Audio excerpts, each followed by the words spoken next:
ଭାରତ ଦେଶର ମୟୂରଭଞ୍ଜ ରାଜ୍ୟର ଶିମିଳିପାଳ ଜଙ୍ଗଲର ପାଦଦେଶରେ ଅବସ୍ଥିତ ଏହି ମନ୍ଦିର, ଯେଉଁଟାକି ଗୋଟିଏ ଆଶ୍ରମ ସ୍କୁଲରେ ଅବସ୍ଥିତ।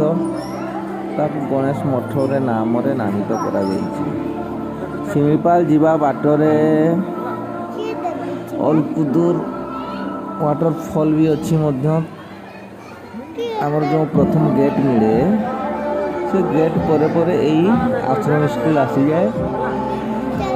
ସେଇଠି ଅବସ୍ଥିତ ଆମର ଏଇ ଗଣେଶ ବାବା, ଗଣପତି ବାପା ମୋରିଆ।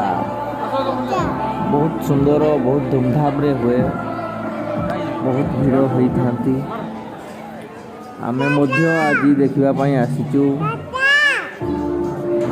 ବହୁତ ଭିଡ଼ ହୋଇଥାନ୍ତି। ଏହି ଆଶ୍ରମ ସ୍କୁଲରୁ ବହୁତ ଛାତ୍ରଛାତ୍ରୀ ବାହାରିଛନ୍ତି, ବଡ଼ ବଡ଼ ଜବ୍ ମଧ୍ୟ କରୁଛନ୍ତି।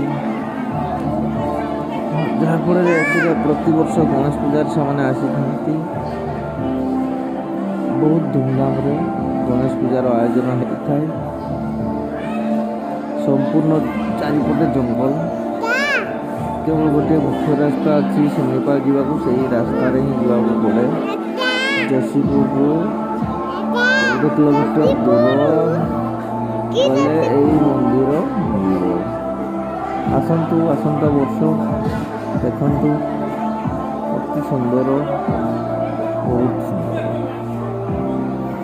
ପ୍ରାୟ ଆମ ଗାଁର ପ୍ରାୟ ଲୋକ ସମସ୍ତେ ଯାଆନ୍ତି, ପୂଜା ଅର୍ଚ୍ଚନା କରନ୍ତି, ଦେଖନ୍ତି, ପ୍ରସାଦ ଖାଆନ୍ତି, ପୁଣି ଘରକୁ ପଳେଇ ଆସନ୍ତି। ତେଣୁ ଆପଣମାନେ ବି ସମୟ ପାଉଛନ୍ତି ହେଲେ ଆସନ୍ତୁ। ଜୟ ଗଣପତି ବାପା ମୋରିଆ, ଜୟ महाकाल। सेल्फी नहीं बे।